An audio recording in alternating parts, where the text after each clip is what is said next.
Section 1. You will hear a man phoning to inquire about a job vacancy. First, you'll have some time to look at questions 1 to 5.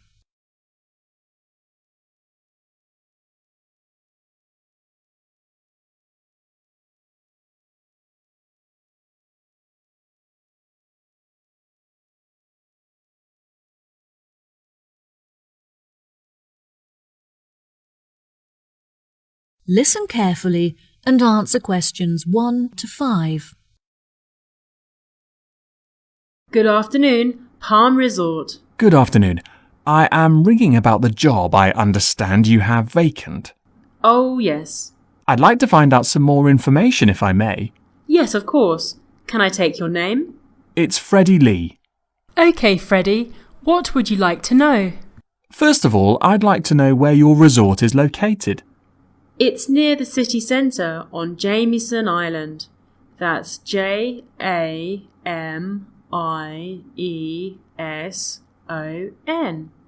Oh, brilliant. That's only 5 minutes from me. I finish at my college on the 12th of May, so I'll be available for work from that date. Will there be any vacancies at that time?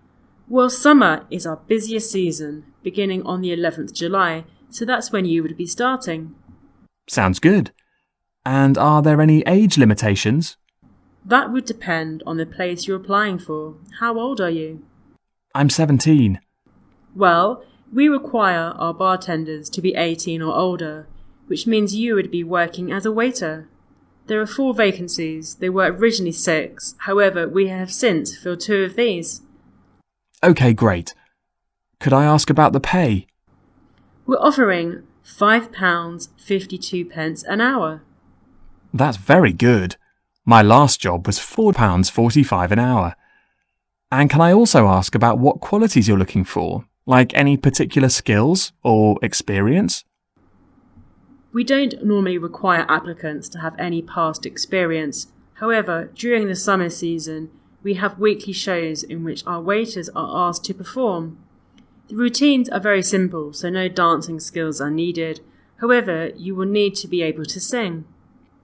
I have never sung professionally, but I'm keen on it and have been told that I'm talented, so I think this will be a good fit. Are there any other duties that I'd be responsible for? As a waiter, you'll have a few different duties. We offer table service, so you'll have to take food orders from customers and carry the food from the kitchen to their tables. We like to give our customers a relaxed experience, so we'll also need you to supervise and take care of their children. I have a babysitter, so I'm very comfortable doing that. Is there a play area for them in the resort? Unfortunately, there is no facility for children here at the resort, but there is a large playground just down the road. Before you hear the rest of the conversation, you have some time to look at questions 6 to 10.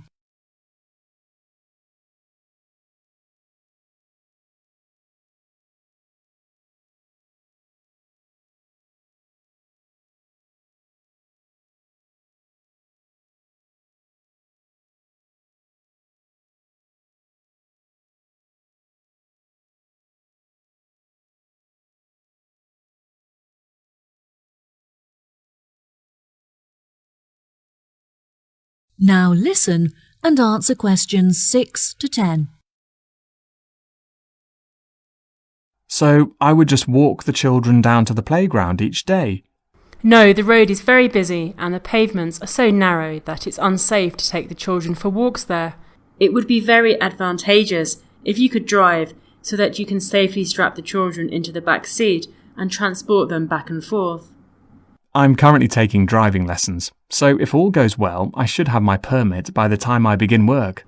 We feel it's pretty good, and we also offer some good fringe benefits for our employees. Really? Well, because of the difficulties of getting public transport, if you're working after 10 o'clock, we drive you home. OK, that sounds fine. Do you have a staff room where I would be able to eat my packed lunches? All of our employees eat in the dining hall once our customers have finished eating their lunch. We like to make sure that our employees are well nourished, so we would provide you with a meal every lunchtime. There is no need to bring in a packed lunch. Wow, that's good to know. I think that's all of the information that I needed.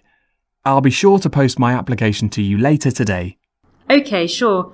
Once we have looked over your application, we may ask you to come for an interview. We normally hold our interviews on Fridays. However, the manager is taking a long weekend this week, so the interview would be on Thursday. Is that OK for you? That's good for me. Fine. 10:30 a.m? Yes, fine. Would 10 o'clock be okay? Perfect. And could you bring along a reference letter from your employer? Yes, that's fine. No problem. Could you tell me what else I have to do? Well, you need to come into the desk and fill out some forms. We need a document for ID, so a bank statement would be fine. I've got that. And what else? Well, you need to bring a photo with you. Having said that, it would be also a good idea for you to attach it to your application. This will help us to distinguish your application from the others. OK, no problem. I have a couple of spares from when I renewed my passport. Good. We look forward to seeing you. OK, thank you so much. You've been very helpful. No problem. Goodbye. That is the end of section 1. You now have half a minute to check your answers.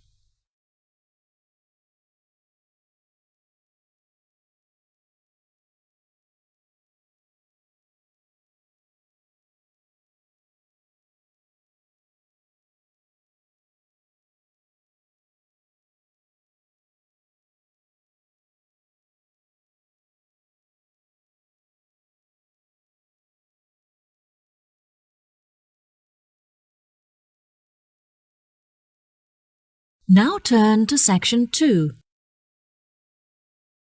Section 2. You will hear a guide talking to a group of visitors in a garden. First, you'll have some time to look at questions 11 to 14.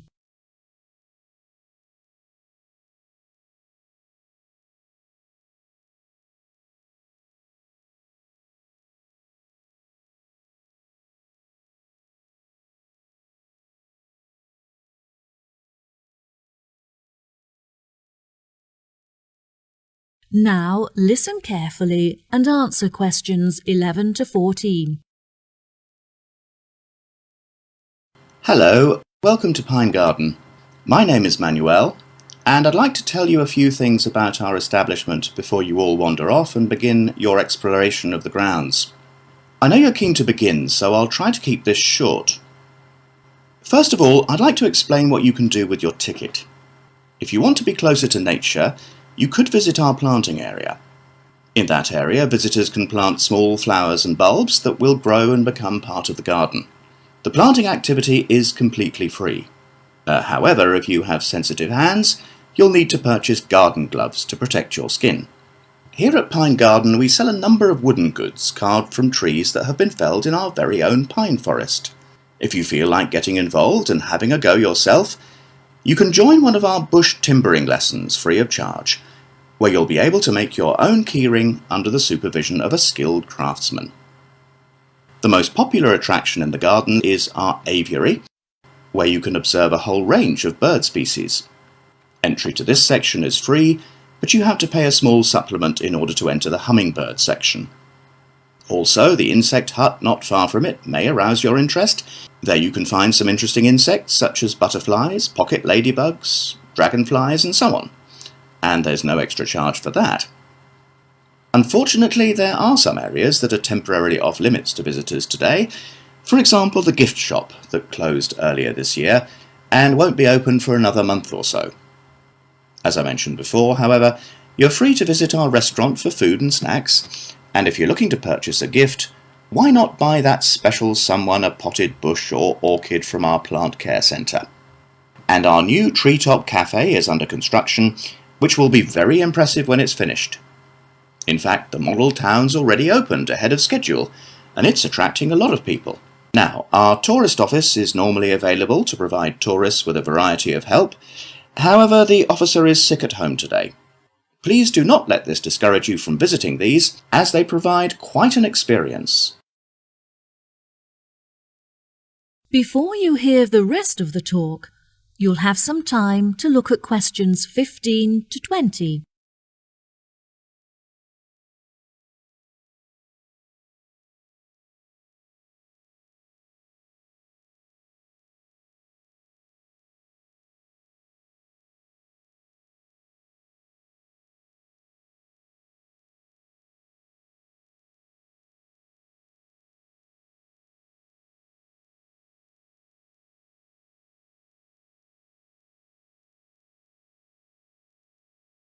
Now listen and answer questions 15 to 20. I also would like to introduce you to our plant specialists, who are responsible for the wonderful plant displays here at Pine Garden. Mrs. Mary is one of our experts, and she is personally responsible for our beautiful display of plants that are all found growing naturally in the local area. Mr. Burson has the difficult task of growing varieties of plants that are suited to much drier and hotter climates than ours, which means we do not have to store water on site. If you visit the glasshouse, you'll be able to see many plants that he has managed to cultivate without the need for rain or irrigation. Mr. Smith is responsible for the produce that you can eat in our restaurant, which ranges from varieties that grow under the ground to those that grow on trees and bushes. Now, Mr. Nooney here is our expert on the most commonly growing plant in the world, grass. You may have noticed how beautifully green and lush our grounds are, thanks to his specialist knowledge. Mr. Scanlon ensures that our soil is full of nutrients so that the natural habitat is supported and encouraged. He does this by fertilizing the earth with a special formula of his own creation. Finally, I would like to introduce you all to Dr. Mandelson. He is the manager of our landscaping team and works closely with our other experts to ensure that everyone works together to create a landscape that is both beautiful and sustainable. Well, that just about rounds it up. Now, if anyone has any questions... That is the end of section 2. You now have half a minute to check your answers.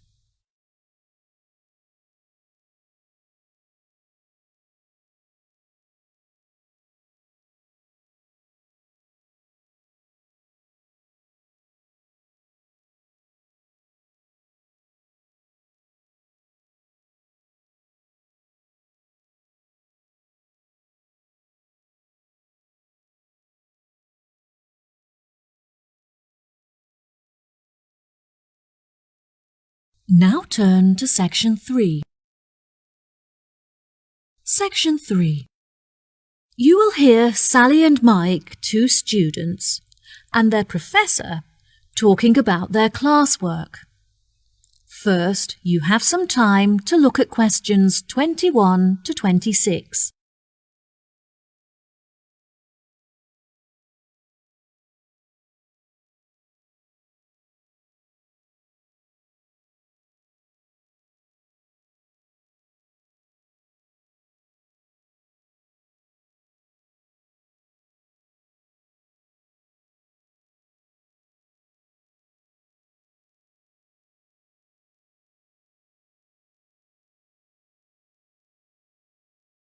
Now, listen carefully and answer questions 21 to 26.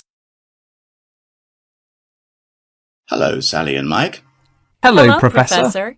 Welcome to the third meeting of our after-school club, where we discuss topics from the syllabus in order to help you to understand your classwork better. Now, I hope that you've read the notes I gave you last week on the ancient African traditions, as this will be the focus of our discussion today. Who can tell me how they were able to recognize different stars? Did they measure the distance between them? No, Sally, I'm afraid that's incorrect. Mike, do you know the answer? Historians used to think that the ancient Africans recognized stars by observing the manner in which they affected each other, but further research showed that they used the location of the stars in order to distinguish one from the other. Well done, Mike. Very good. Can either of you tell me anything about the Wayaka people? They have a lot of money, but do not trust banks to keep it safe.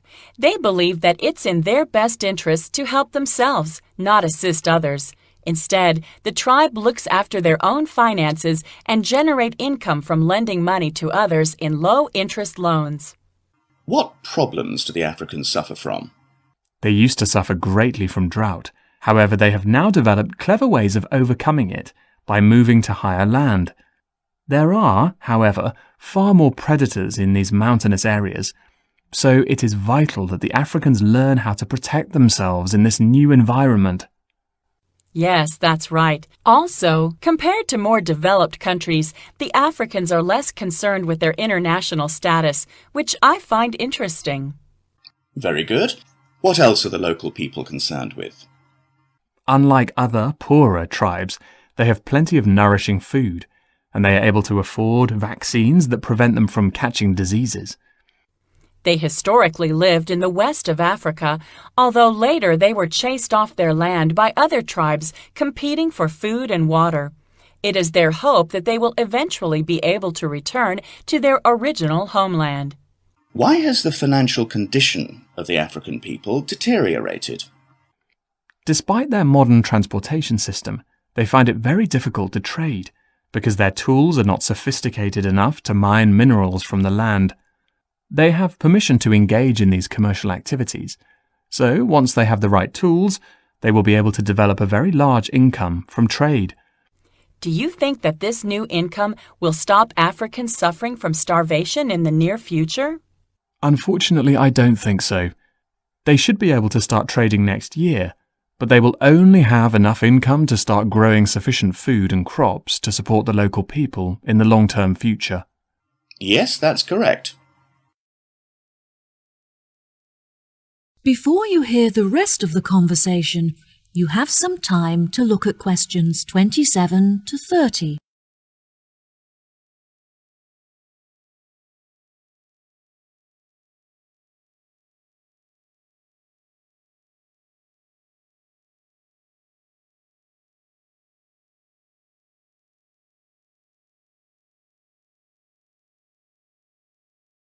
Now, listen and answer questions 27 to 30.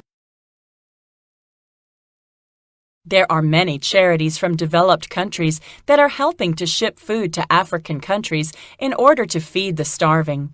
Unfortunately, it is difficult to transport a lot of food to the right places, but Africans are very good at sharing and making sure that everyone gets something to eat. African governments are also starting to pay more attention to the needs of their people. They have been directing a lot of money to help build schools in the more impoverished villages as a part of their new education plan, which is fantastic. This means that, hopefully, all African children will be able to attend school daily without having to walk long distances. Yes, absolutely. Do you remember any other information from your class notes? Historically, the tribes in Africa often used to migrate across the country in search of food and water. They would live in tents that were easy to dismantle and transport to other locations. That's true, but now they are being encouraged to settle down in one area so they can establish colonies and build facilities for themselves, such as houses and schools. Some villages have even developed specific customs. For example, the Wayaka people consider it impolite if you do not bring gifts when visiting someone. Bravo! You've both contributed fantastic points to our conversation. That concludes our session for today. I'll see you next week.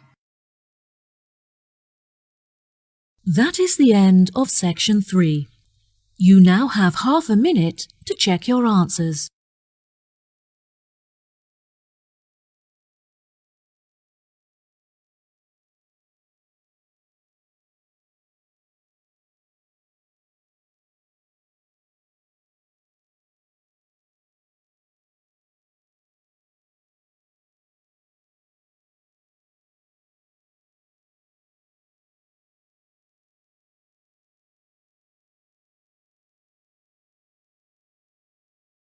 Now turn to section 4.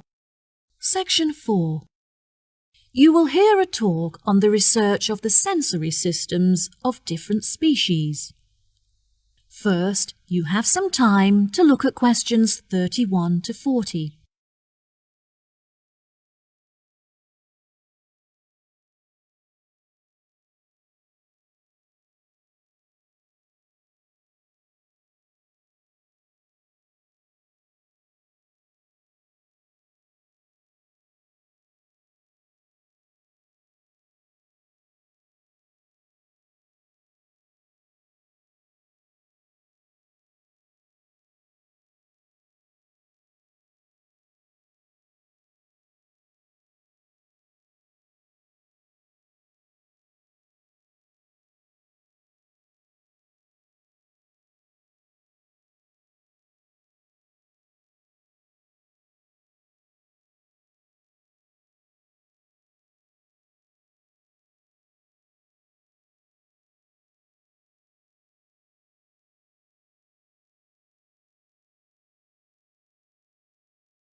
Now listen carefully and answer questions 31 to 40.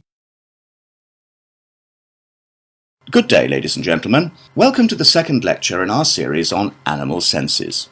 Today I'll be comparing the sensory systems of different species and discussing how these senses enable them to explore their environment. When it comes to the sense of smell, you may think that human beings have powerful and well-evolved sensory systems. However, some animals have a sense of smell that is far more powerful than ours. Dogs, for example, have a sense of smell that is 40 times greater than a human's and can distinguish 220 kinds of smell. Some animals can even smell odours that are undetectable by the human nose, such as carbon dioxide. There are also animals that have a relatively weak sense of smell. For example, there are species of beetles that can recognise the odours of certain plants but not others. The bee is an interesting example to examine in reference to smell because they experience this sense via their antennae. Bumblebees have stings, but it's rare that they actually use this weapon. When a bee feels threatened, it will use its legs to signal and warn others about the threat before it stings. This is called a signalling posture and involves the bee lifting its two back legs into the air. Within any hive, there is a hierarchy with the queen bee at the top. The queen bee is able to control the colony by monitoring its movement through her feet. The queen bee is the only reproductive female in the entire colony, and she is also able to sting multiple times, unlike the worker bees that will die if they sting. In the insect world, scent can also be used to facilitate mating, as females decide whether or not to mate with a male, depending on the quality of his scent. One such example of this is the female butterfly, who will only mate with the male butterfly that produces the strongest pheromones. This is how the species ensures that only the best genes are perpetuated in order to create the strongest offspring. Next, we move on to the hearing sense of beetles. Interestingly, beetles do not have ears, but instead use their feet to detect vibrations caused by sound. This is particularly useful when searching for food among the trees in which they live, as they are able to detect the location and movement of their prey by monitoring vibrations in the woodlands. The final sense that we'll be looking at today is sight. Snakes are a particularly interesting case study, as they do not see shapes and colours as humans do, but instead hunt their prey by detecting the heat radiating from their mouths. This makes them incredibly effective predators, as they are able to zero in on their prey very quickly and efficiently. From a distance, a snake is able to locate the heat radiating from a mouse, for example, and upon moving closer will be able to determine its body shape. This can help prevent the snake from attempting to attack prey that is too large for it. Once a snake has killed and eaten its prey, it goes into a state of hibernation, whereby all of its energy is directed towards digesting the food stored in its stomach. Depending on the size of the snake and its prey, this hibernation can last from hours to days. Once fully fed, a large snake will not need to eat again for the next couple of weeks. During the breeding season, however, female snakes will feed more frequently. The heat detection of a snake is very complex, and can be even more effective than the vision of a human. It not only uses heat to determine the location of its prey, but before it commits to hunt, it will also use the heat to calculate how much distance it has to travel in order to reach it. This prevents the snake from wasting energy hunting prey that is too far away to catch. That is the end of section 4. You now have half a minute to check your answers.